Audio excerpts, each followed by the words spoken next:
Joining me now is Arkansas Senator Tom Cotton, who served in Afghanistan. Senator, what can you all do to demand accountability on behalf of the vast majority of Americans who are disgusted by the past few weeks?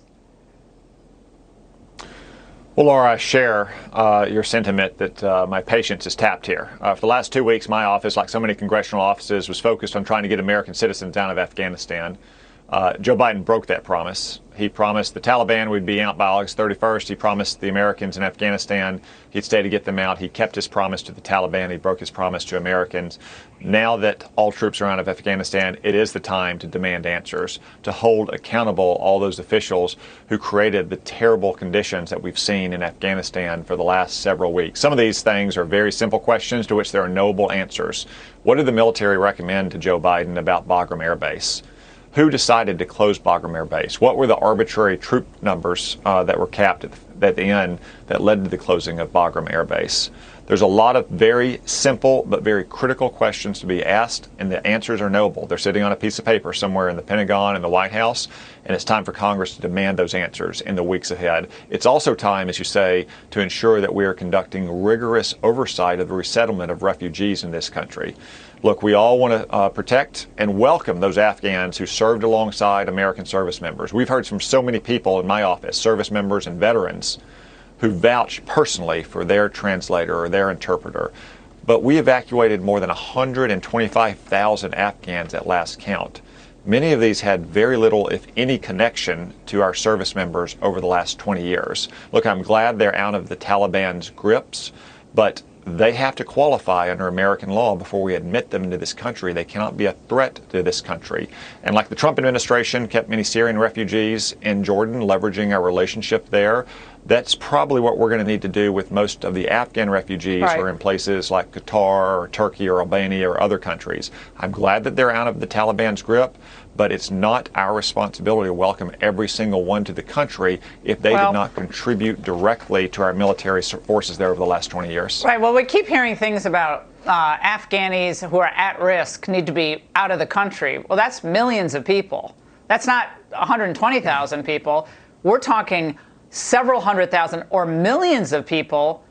And again, everyone feels terrible for everyone suffering around the globe, but there are laws in place, and Congress has a responsibility to make sure the laws are either changed, that refugee caps are lifted, and pretty much anyone can come here and live here if they're Afghani and they don't want to be there. That law has to be written, passed by Congress. They have to live with it in the next campaign, and Biden has to sign it into law. Do you agree with that?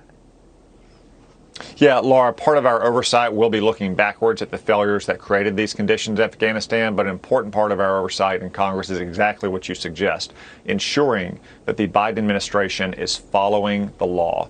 Those Afghans who served alongside of American troops, who have those troops vouching for them, so many of whom we've heard from over the last 2 weeks, are welcome to our country. But again, more than 125,000 Afghans were evacuated out of Afghanistan. They're in places that may not have America's standard of living, but at least they're safe from the Taliban. That doesn't mean that we have to bring every single one to America.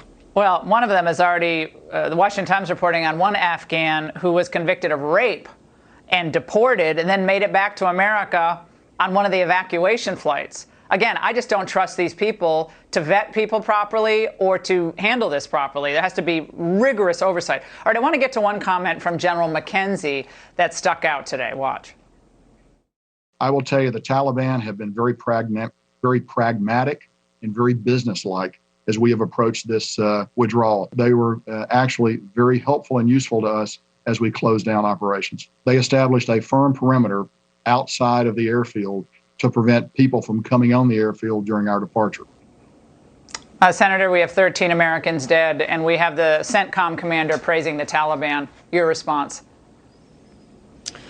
Yeah, well, if the Taliban was such a good security partner that was carefully vetting everyone who got close to our troops at the airport, I don't understand how a suicide bomber got through their outer perimeter to our inner perimeter. These are the kinds of questions that Congress is going to be probing in the days ahead to figure out exactly how we got into the situation where we had to cooperate with a barbarian group of outlaws in Afghanistan simply to get American citizens out of the country. And now that we're actually acting as if that's something that we can be proud of, or that we should even celebrate, that we cooperated with the Taliban. We should have never gotten that position from the beginning, and it all goes back to Joe Biden's terrible execution of this decision to withdraw our troops from Afghanistan. Senator Cotton, thank you.